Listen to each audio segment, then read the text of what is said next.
Welcome to the Coaching Ignited podcast. I'm your host, Alex Povey. It's great to have you here.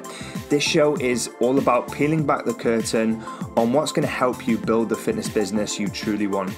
And each week we bring on a new guest to share their stories, insights, and strategies so you too can take action and apply what you learn. The podcast is released every Wednesday on all the major platforms, including Spotify and iTunes. So make sure you go give that a subscribe, guys. Now, if you're a personal trainer in a commercial gym with 500 plus members and you want to fast track your income growth and learn how to sign multiple new clients a week, reach out to me personally through Facebook or Instagram and just drop me a private message so we can get the conversation started and see if you could be a good fit for one of our programs. All the links to my social can be found in the show notes so you can connect with me there. Now let's get into this week's episode. Enjoy the show. Hey, what is up? Welcome back to another episode. We are in full flow. We are not slowing down here on the CI podcast. We're pumping out 2 shows every single week, despite what is going on in the world right now. I know it's a little bit uncertain. I know a lot of things are being shut down, closed down, isolated, quarantined. There's a lot of stuff happening right now, which is making it very difficult from a personal training standpoint. So make sure you go and check out the last episode of the podcast that I produced on damage control when it comes to the coronavirus. Because it is a difficult situation and there's lots of obstacles, but there are solutions and there's opportunities if you're resourceful and you make the right moves in the coming weeks. So go check that out. Now, today we've got Thomas Moore on the show, and I've been really excited to share this episode with you because we dive into some really interesting topics in the fitness space, and with his business, growing his Instagram account to 30,000 followers, growing his YouTube channel to 49,000 subscribers, and also talking about the use of steroids and talking about it openly and the safe use of steroids in fitness and muscle growth, and some of the exposure that created, both positive and negative. And it's just a very interesting story, and Tom knows his stuff when it comes to fitness. He's got so much to offer, and you can learn a lot from Tom just by listening and watching what he's doing and looking at his Instagram and his YouTube channel. And I just think he's a great guy, so I'm really looking forward to getting into this show. Let's run that play button. Cool. All right, so we're back with another episode of the CI podcast. We're with Tom. What are you drinking there, Tom? Ginger tea matches the hair. Nice, mate. Consistency. Branding. Consistency. I just saw that you got back from Paris, actually. Yeah. I really enjoyed that vlog. Yeah. And I imagine a lot goes into it. And I want to get into that in a second because there's a lot of labor going into editing and creating these blogs. And I know that's kind of a passion of yours. I've seen you talk about it. Your content is really on point. Kind of want to get into the tech and stuff that you're using, but also kind of like the business aspect of what you do, the membership site, and some of the things that you're working on. Yeah. But what I also like to do for anyone kind of tuning in on Spotify or iTunes or even joining us on Facebook today, just to give them a little insight into you, what you're all about, how you really got into the industry, and why you found yourself coaching people. And a lot of people either fall into it organically because people see you working out and they like your style, that they vibe with you, or you just always wanted to be a coach and you got qualified first. How did it start out for you? It all started with Luke Johnson when we worked together at Lewisham College. So he was a tutor there and I was his apprentice. So that was where I got my qualifications. So I'm not sort of your stereotypical Love Island, have a good body. Now I'm an online coach. I am qualified, even though a level 2 and level 3 PT qualification and nutrition isn't something to brag about in terms of knowledge. I think it's about 0.1% of what's out there. But it originally started from that, and then we sort of bounced off and worked well together. I used to create like logos for him for his first online coaching company. So there was 12 months of trying to soak up as much knowledge as possible, because obviously he'd done his degree, and it was at the time when we were looking into a lot of Alan Aragon's research review. I don't know if you remember that. It's like these big research reviews that came out each month, and I'd print them off and then sort of folder it and then go through with a highlighter. So a lot of nutrition and training and supplementation knowledge came from there. And then sort of staying in the industry because it's in supplements. I then worked in GNC for 3 years, which was odd because I'd entered with this knowledge of what supplements do and don't work, but now I'm put in the position where I'm told to push the supplements that I know that don't work. So for 3 years, it was odd because I made the decision to say, right, these supplements don't work to the clients that came in, but offered them the ones that did. So I soon sort of built up this rapport with quite a large client base that came into GNC because they'd come in and almost be like, well, this is the first time I've ever been in a supplement shop where someone tells me the supplement doesn't work, yet we're selling it. So that kind of did quite well for me in terms of making money through commission there. And then during that 3 years was when I was sitting out in the back room for my lunch break, and sometimes during my shift, if it was quiet, doing all Instagram content, YouTube content, planning out things for the following year. And then during that time, I sort of worked back with Luke Johnson again, which was at the time doing Shredded by Science. And I was his videographer for probably about 12 months to a year and a half. And at that time, because I was getting relatively good at marketing myself, doing Instagram, YouTube, it was putting a bit of a strain on my relationship with him to the point where I said, look, I've got to go at this sort of game myself. And then the last 12 and a bit months, I've been just completely TM Cycles, the brand, on my own. So yeah, it's been 7 years. Interesting, man. And I see why you've got that affiliation with the subs, because you've got some partnerships. You're sponsored athlete with Inside Subs, right? Yeah. How did that transpire? It was the time when, I love trying different supplements, and I just liked hopping between pre-workouts. And then at the time I thought, I'm getting offers from supplement companies, but they only have one pre-workout, or they have one EAA.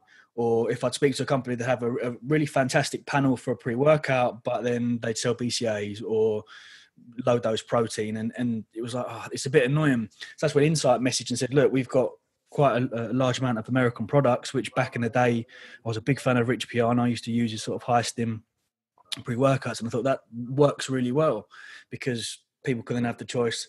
This pre-workout might not agree with them, but this one agrees with them. So it's really nice to have that plethora of different supplementation for people to tap into and use. I'm intrigued by your niche. Yeah. And we spoke about this before the podcast, which we both agree is quite taboo. Yeah. And there's a lot of stigma attached to it. But like, for the record, like, would you say it is your niche? Because it's like, when I look at your sites, I look at your content, I look at your podcast, like I could come to the conclusion that like that is kind of like a space that you've carved out in the market for yourself. Yeah. I've not come across anyone else that's as open as explicit about that subject. Yeah. Would you say it is your niche, or a sub niche of what you do, or just like another offering, or like, how would you describe it? And for anyone like listening, like, what the fuck are you on about? Like, tell us. I want you to reveal like what it is that you do and you offer and you talk on. I think it began as a niche and then became a sort of sub niche because I started trying to attack the market from all different areas. So when I first started YouTube 7 years ago, it was all about anabolic steroids because I'd just done my first cycle. I'd started my first cycle. There was zero information out there apart from forums, which are garbage anyway, because they're giving such dire advice. There were a few videos like Rich Piana and Boston Lloyd, but that was more of like a sort of anecdotal, let's take all the fucking juice in the world. You know what I mean? So nothing really sat with me in the sense that I thought, right, let me start making YouTube videos and telling people what doses I'm taking, post-cycle therapy protocols, and giving a more balanced educational understanding about anabolic steroids. And then, I mean, the views just went bang, bang, bang, bang, 100, 200, 300, 400,000 views. But what occurred was then YouTube started banning channels that talked about anabolics and started, deleting videos. And so that'll explain why they're not there right now. Gone completely. And this is interesting, and this is just a little bit of a segue, but I imagine that's why you've got so much growth. Because I asked you about this before we got on, because it doesn't seem like there's a lot of videos on your channel. Yeah. Yet you're at 50K views, Yeah. 50K subs almost. That's not easy to achieve without churning videos out or being some kind of like established authority for a long time. But you said you started this back in 2013, 12? Because I looked at when you launched the channel, but then I went and backdated and I was like, there's only 3 months worth of videos in here. So like, what's going on? This is interesting. So it grew off the back of being public about the steroids. It was stressful because it was the day of my second show, classic show in Southeast. And I had 2 strikes the night before. And one more would mean that my 30,000 subscriber channel at the time would be completely taken off.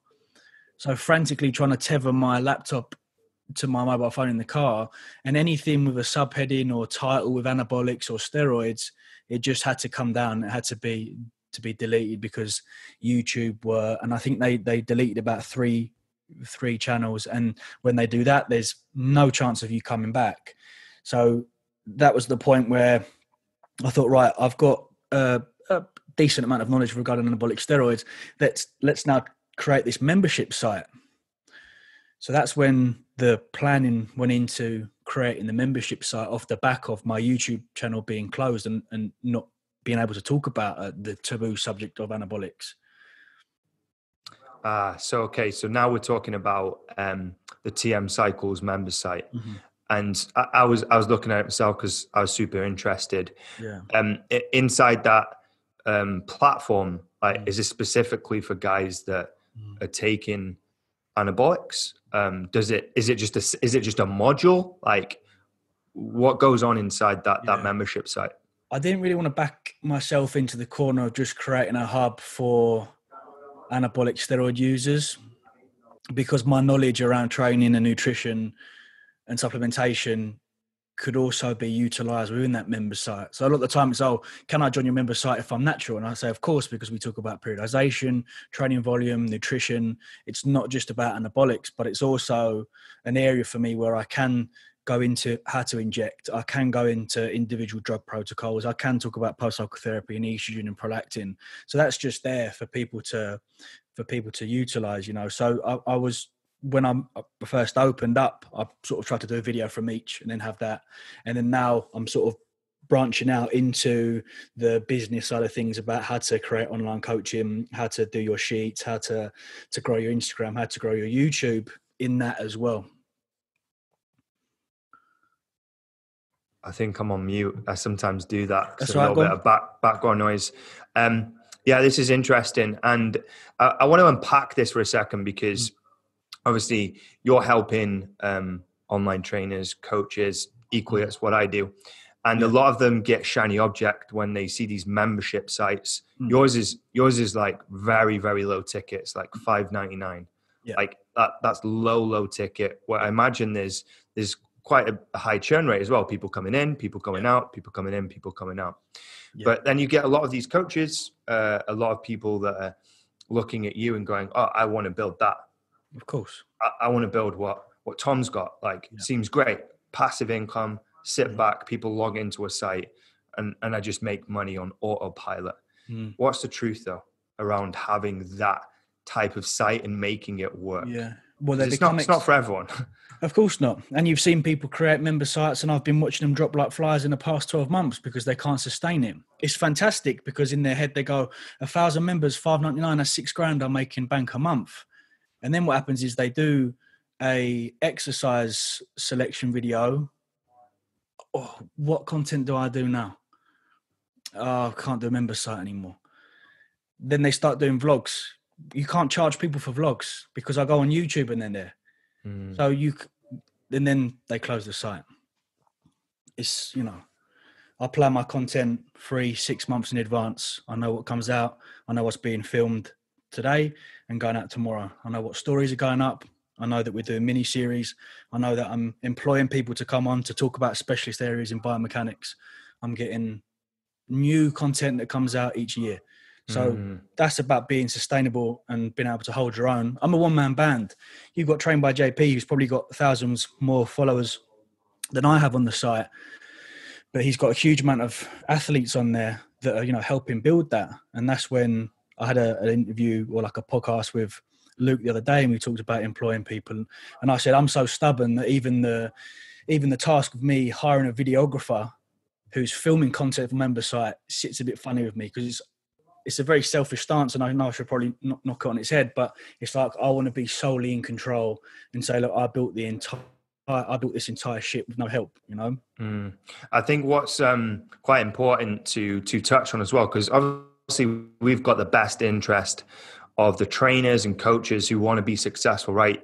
You are looking out for them, you're helping them, you're doing stuff in that business mentoring space. And I just want to bring people back to reality that unless you've got a huge audience, when I say huge, like a decent size, not 1,000 followers or 2,000 followers, membership site's probably not the best way to go yet. Yeah, exactly. Yeah, precisely. It takes time. Like, you've been in the game, 7 years, and you're good at production, good at video, good at talking, good on camera. Yeah. And you're planning, like you said, 6, even 12 months ahead. And it's not just you, like you're pulling other people into the process. It's an operation. It's not just, hey, let's chuck a couple of videos on a membership site and traffic will appear. You've cultivated and built up that audience. And now you're taking that audience and you're funneling it into this system and this site that you've spent a lot of fucking hours building. Yeah. It's not a quick scheme to get rich from coaching online. No. Would you agree with that? Yeah. Is there anything else you want to add? No. So I remember doing a lot of sort of back end work, just making sure the sites was just running so that, people from all across Europe, the whole world. And it's simple things like that. If you're opening a membership site, you shouldn't have to, you shouldn't have to then have to go, oh, sorry, we fucked up this time, or, rejoin again in a month's time and it will sort out, or, you need to be on the money all the time. Even simple things like adding in links and swipe ups. It's just as soon as people see that little dent, the simple task of having to re-sign up, it makes people go, maybe I'm not going to sign up. Just double check everything. That's just like the minutia, small little things. Of course, yeah. Loads of little things, but like with volume, that's amplified because every individual customer is experiencing that. So every little tweak matters. That's super interesting. I don't see a lot of people running successful memberships unless they've spent a lot of time, hours, and frustration building it out. I want to circle back. I know we kind of covered it, but I was just interested, and I'm sure other people are. You were talking about doing the comps, and you were publishing these videos on YouTube. You were getting like these crazy views, being very open about your use. And it sounds like you're trying to like make it safer for people to do it in a safe environment. Kind of like if your parents would allow you to do drugs in the house versus letting you go on the streets and fuck yourself up and end up in a dark place. Like, when you think about it, you're actually looking out for people. Because a lot of people are going to do it anyway. So why not do it the safe way? Precisely. So I see it from that angle, but I imagine a lot of people were hating on it. Yeah. I imagine you got some hate off the back of it, particularly at that volume of attention and awareness. When you're getting that much views, of course, the comments, I bet people were going in on you. Yeah. How was that for you, like psychologically, like? From a mental standpoint? I've had my dips in sort of mental stability over years, but as discussed, that's probably more so drug induced with 4 or 5 day benders in Ibiza. But when in terms of my attitude and how I would deal with individuals on Instagram or YouTube, I always try and turn it into some sort of comedic response. Even today, training with Chloe, there was an individual talking about scapular retraction during a heavy RDL, and you just think, you take one look at their profile and you think we can't be losing sleep over. And it's never, I've been in the game 7 years. It's never got to the point where any sort of violence has broken out and people know where I am. They know what gym I train at. They know I go to Body Power. So if anyone ever wants to level it up a little bit, and they can do, but it's always keyboards and it's always username 112 and no profile picture. So you've got to sort of weigh up the benefits and people with profile pictures that are saying this is fantastic versus the nobodies that are saying, oh, you're giving the industry a bad name. But when I first started, it was quite high amount of comments that were like, this is really bad, you shouldn't be talking about it. And then as we've sort of evolved in the industry, the likes of Dr. Dean covering anabolics and sort of the pharmacology of steroids in such detail, that has just dropped off completely. You know, I don't think I've had a negative comment about anabolics for a couple of years now. You know? Really? Yeah. Don't you think it's interesting how society changes? Yeah. And just like over time, it can go from one extreme to the other. Of course, yeah. I feel like the same thing is happening to psychedelics. 100%. It's coming back round to Would the you sort agree? of Timothy Leary days of trying to.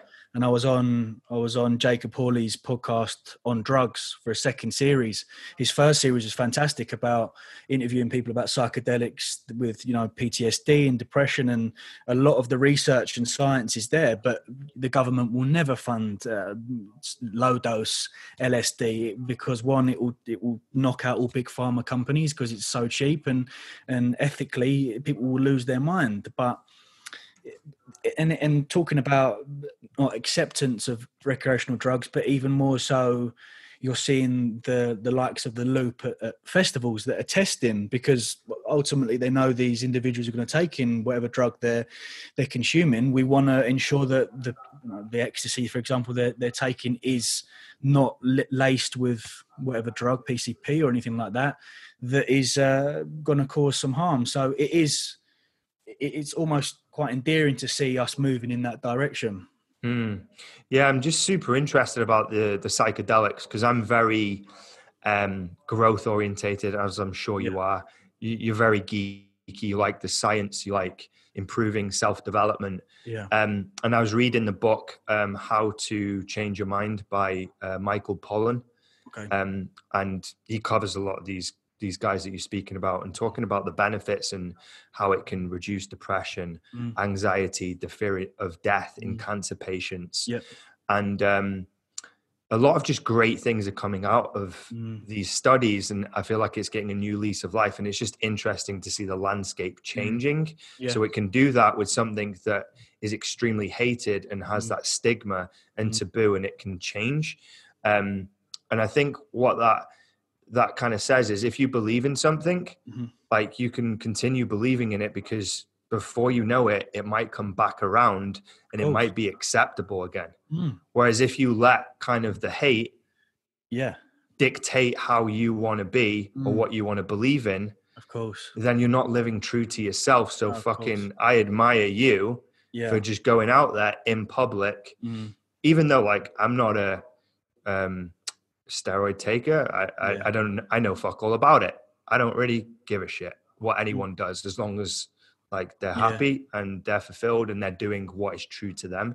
But I just respect people that lean one way and not a vanilla in the middle. Yeah, of course, exactly. Yeah. Do you know what I mean? I got respect for that, because you're putting your neck on the line. Yeah, but then nothing comes back to bite you on the arse, because I'm so open, probably too open at times, but it makes my life a hell of a lot easier, because it will never be like a story won't become released, or, you know, it's there's no dirt. It's like Eminem. Like, he disses himself in public, so, like, no one's got anything left to say about him. Of course, yeah. And when you put it all out there and you're true and authentic, what's anyone going to say? What dirt they're going to bring on you? No, it's very true. So it's commendable. I want to get a bit more techie, bit more strategic. Yeah. I've been watching some of your IG videos. They're very entertaining. I think you've like got a nice balance between education and entertainment. Yeah. Edutainment. Yeah. That's good. Yeah. Yeah. Trademark that. Yeah. You like that? Yeah. I robbed it from someone else. Okay. You might know him. He's a YouTuber. I think I got it from him, Logan Paul. Yeah. Okay. I listened to his show Impulsive. If you've not checked that out, it's fucking good. Into the boxing game now, I see. Yeah, he is, mate. He's diversifying. Very smart businessman, the Jake Paul and Logan Paul brothers. Yeah, they've been doing clever guys. They've been doing some podcasts with what's the guy? I can't remember his name. I've been tapping into that. It seems good. You know, he seems to have. I mean, we talk about no such thing as bad press after his little incident in the Japan in the forest, but then what happened to his follow, and it just went. Exactly, mate. Like, is there bad press? Even with Trump and the stuff he does, you're still dominating the world, right? Yeah. And that's for another story. But again, back to like the strategy and the tactics. Obviously, the guys listening to this, the girls listening to this, they want to advance, they want to improve, they want to make more income, affect more people, impact more people. And I saw something interesting on your profile. I was listening to it, and you were talking about what was it? The row of three on IG. Yeah. So the row of three. I've never seen anyone talk about this before. Yeah. Have I got that terminology right? Row of three. Yeah. That's what you said, right? So the row of three. And then I started looking at your profile, and I noticed it after you said it, because I was like, I was looking at your profile beforehand, because obviously I was doing some research, looking into your stuff, and I was like, oh, okay, like, why is he using the same photos? Or like this, not the same photos, but the same like t-shirt. And he looked the same in multiple photos. I was like, why is he not mixing it up? Yeah. Like everyone else does. Yeah, of course. Let's dive into that for anyone listening. Yeah. Why are you doing that? And like, what's going on there? Why? It was at a time where I just wanted to clean my Instagram up, and a lot of my influence comes from sort of female Instagrammers, and the way that their sort of quality and the way they come across is just so sharp and crisp. Girls like Jess Hunt that are just phenomenal, and they can, and you will notice that my highlights are slightly different from the stereotypical fitness industry, which will be like a sleep highlight or a nutrition highlight. Mine's like different places I've been to on holiday. But the row of three effect came in, and I got it from Jessie Nelson from Little Mix. Went to go and see her with the missus. Unbelievable. But the way that she did sort of 3 pictures from one outfit that she was using on that night out looked fantastic. And then when we're looking into trying to increase, monetary gain through paid sponsorship from companies that message you, the first thing they see is your Instagram profile. And a quick scroll through that, they'll see that he's clever at not necessarily marketing, but just a nice image that would probably want to be the face of a brand. So my real intention was to try and grow my following a little bit. And I started doing the row of 3, and my following has just increased massively thus far. Okay, let's unpack this. So I get it, like aesthetics. Someone lands on the squares, like everything is assorted nicely, like a Greek mosaic piece of art. But why? Why does it work? What's the psychology behind it? I'm sure you know. Yeah, like figured this out. Why does it work? Just my sole intention was it being visually appealing for someone that would organically just go on my Instagram. And that was the sole sort of purpose from it. And then what it allows me to do is, say I would to do a vlog in that purple t-shirt, for example, I'll be able to pull 3 strands of content from a single vlog, whether it's the actual Instagram post that's directing them to YouTube, that'll be one. I'd then do a still, and then I could talk about something that's in the shot, like training, and maybe one would be in my kitchen, for example, so we could relate it to nutrition. So, and sometimes the actual cover photo has no relation whatsoever to the actual video itself. It's just being used on the tail end of that clip in order to secure that row of 3. And you can do all sorts. You could probably do, you could come off working in rows of 3 and you could do columns. So what you see now, quite a lot of people do is like an infographic on one column, a physique update in the middle, and I don't know, a training update.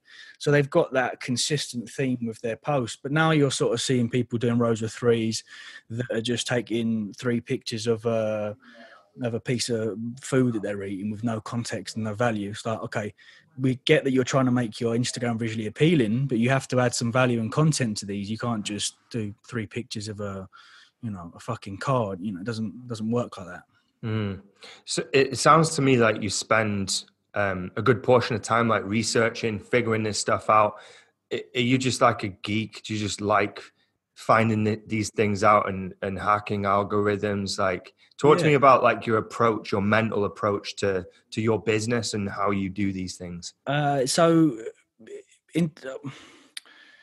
just about, I've been doing this 7 years and still you're trying to figure out what works for you. And if you can find a little niche where a row of 3 effect may increase your following by the simplicity of making your Instagram look better, then fantastic. And that is what I'll be doing for the foreseeable future until I decide to maybe have a little rebrand or a little change.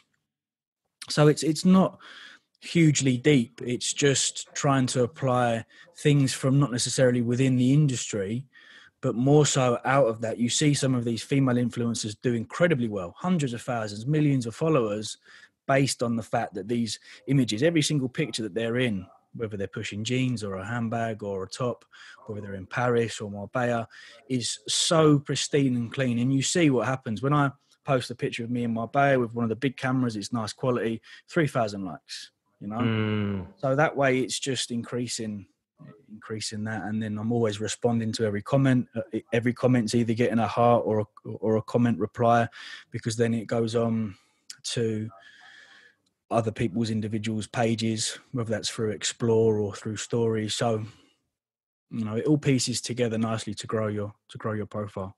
Yeah, so like it's just a marketing strategy where you're actively just using the tool that you have in front of you and just trying to maximize and squeeze all the juice out of it. Of course, yeah. And just trying to play into the hands of the platform. Like, what do they want to see? They want to see high quality, high definition images that are clicky, that inspire people to want to watch it, to hold attention. And if you hold that attention, you're going to get rewarded. Of course. And they're going to show more of your content, because Instagram wants to keep people in the platform, not going to YouTube or going to LinkedIn. And I noticed you do a lot of IG stories as well. You do IG stories, but you do IGTVs, and then you drop them on the feed as well. Yeah. And you're getting some insane views on your content. Yeah. Which is kind of contrary to what people are saying when it comes to Instagram. Everyone's like, Instagram organic reach is like getting crushed, is diminishing. There's too much people on the platform for the feed to cope. Yet how are you able to get such big reach on these IGTV posts? Is there a secret sauce that you've got? Did it come over time? Have you hit a tipping point? What's going on there? Have you thought about that? I think once you've been in the industry for so long, you figure out what works and what doesn't. With my IGTV videos, you'll notice that they're cut very quickly. The edit is quite. You know, I'll be changing my positions in my seat, for example. I'll be making a conscious effort to do that, because realistically, retention rate for a 10-minute IGTV video, if I just talk here and talk about digestion, it's just, everyone's going to drop off. But if you keep that clicky, you know, and if you keep the topic relevant, or it's maybe a little bit of beef in the industry, then people are just going to be drawn to it. So it's about almost clickbaiting, but also providing some context and value at the same time. And then if you flip to a slightly more educational video, then we put some subtitles in there so people can, you know, they can continue reading it. And the simplicity of adding some subtitles in a heading just keeps you drawn in, you know. So, I mean, I have more IGTV content planned, but it's tricky because longer form content is more suited for YouTube. That's a given. You know, people don't want to watch 10 minutes on the IGTV. They want to watch 10 minutes on a YouTube. And interactivity is probably still up there. You know, you can still comment and get a response on both YouTube and IGTV, but you want to sort of sit there, phone like this instead of like this, you know? So it's tricky, but once you figure out what works and what doesn't, you can then just exploit it. I just want everyone to appreciate like what goes into building like your account. You've got 30+K on IG, 49K on YouTube. And from the outside, people just think like, oh, you're a successful online coach, fitness. You're actually a media production house. Aren't you at the same time? You're your own publishing company. You're spending time planning content, looking at trends, looking at creative that works, editing in the studio, looking at angle shots, like vlogging. Like you're putting in a lot of production into fueling the actual online business, the fitness side of things. I don't think people really understand that and what goes into it. But it's kind of like a full-time thing, right? Once you start, you're in the game. I think you mentioned this. You made a subtle joke on your Paris vlog, I think. Life was so easy before I started like documenting or something like that. you're in now, aren't you? Yeah, I'm in, but luckily it doesn't feel as of yet a chore. And the only subjects that I took a shining to in A-level were physical education and media, which subsequently I'm sort of doing full time now. I'm doing the PE and I'm doing the media. So they're the only subjects I got an A in. And last year was tough because I went full self-employed. I didn't have that financial bubble of Luke. So it was the first couple of weeks, it's like, oh my God, this is amazing. I'm working from home. I can get up whenever I want. But then it's like, holy shit, like we've got people that are paying. We've got online clients that need check-ins and you can't just muck about. And it takes, we all preach about balance without really, utilizing it and actually being able to do so. And it's only sort of this year, tail end of last year, where I've nailed, formats and we're filming on this date, we're editing on that date. And it just makes life a lot easier. Planning content, video content just makes your life so much easier. I love your content, man. And I'm sure a lot of people that follow you love it too. Like I said, it's entertaining, it's educational. I want to kind of see like what you're planning next. I always like to see like where people are headed, because it's not always clear from the outside what's going on behind the scenes. Yeah. Like, where do you see things headed over the next like 12 months, 2 years for you? What's your like plan? What's your trajectory? In terms of the member site, some things just have to stay hush hush in terms of the new, for sure. The new educators that I'm trying to bring on board, because it's about sort of outsourcing and getting select individuals to do courses in their given, topic, whether that's mechanics or nutrition or anabolic steroids or sleep. Instead of me doing the research and then doing a video on it myself, I then try and get the best of the best and create this sort of members hub where we have got the best speakers in that given area possible, and thus crushing the game that are trying to do member sites anyway. Regardless, there will obviously still be individuals doing member sites, but it's trying to, I see a lot of us in the industry. We are almost like drug dealers in the sense that we have this product that we are trying to push to individuals. And at the moment, everyone's trying to get churn out the best sort of content. So in terms of where the member site's going, trying to get some more individuals on board. And then I mentioned in the PTC podcast, obviously with my not affiliation to sort of Ibiza, but my love for it, I suppose I would love to in the next couple of years get some form of reality series going where we'd essentially hire out a big villa. We do a lot of training and partying and eating together. That would be filmed, and then once or twice a year we'd have that sort of season. And in terms of monetizing that, it would be the simple task of doing like a 10-week Ibiza cut where an ebook would be created. They'd obviously get my online coaching support, and then the winners would receive flights and accommodation in that. So it'll be one sort of big bundle surrounding that, which should be quite fun. Nice, man. That sounds pretty exciting.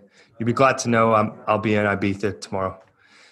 You're going to Ibiza tomorrow? Yeah. I'm flying at I think 2:00, 3:00. Yeah.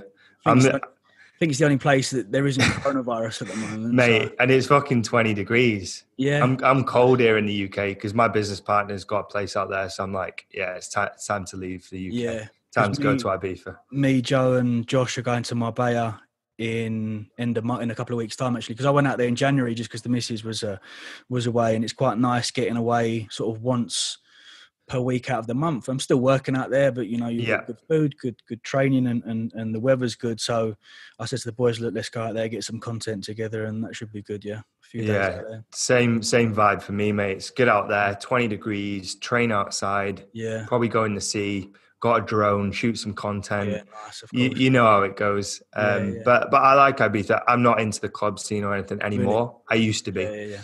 Now I just take like CBD and drink a lot of water.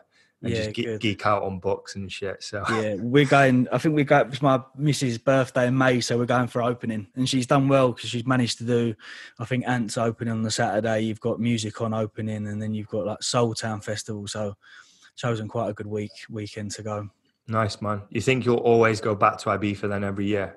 I think so. I can't see it. It's a nice little sort of break from reality, you know, just step out of it for 4 or 5 days into your own planet and then come back, which is I'm getting better of dealing with, even though last year I didn't. But yeah, it's nice to sort of step out and not worry about, and really not worry. I don't work out there, you know, I do all my check-ins before, and it's 4 or 5 days that I can just get to completely chill with my other half. So yeah, I can always see myself going, you know, it's a nice little island.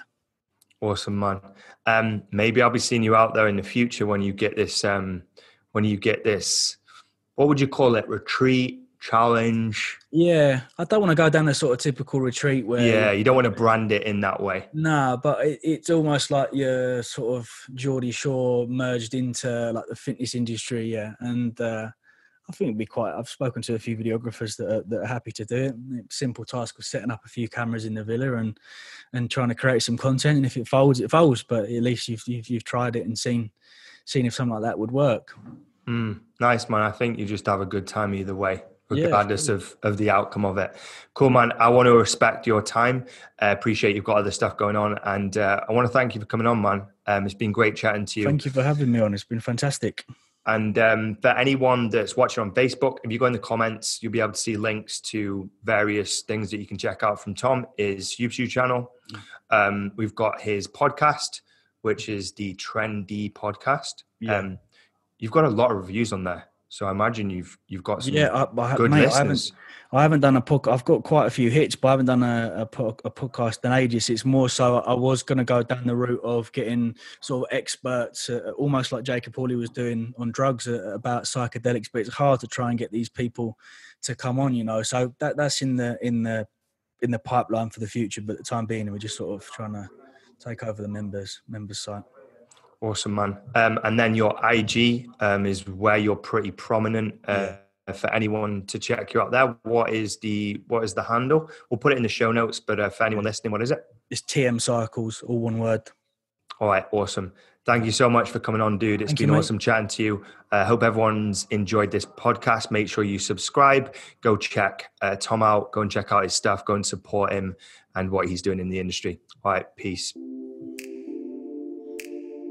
Thank you for tuning in to this week's episode of the podcast. I hope you enjoyed the show. If you did enjoy it, I'd be really grateful if you could leave a short review on one of the platforms.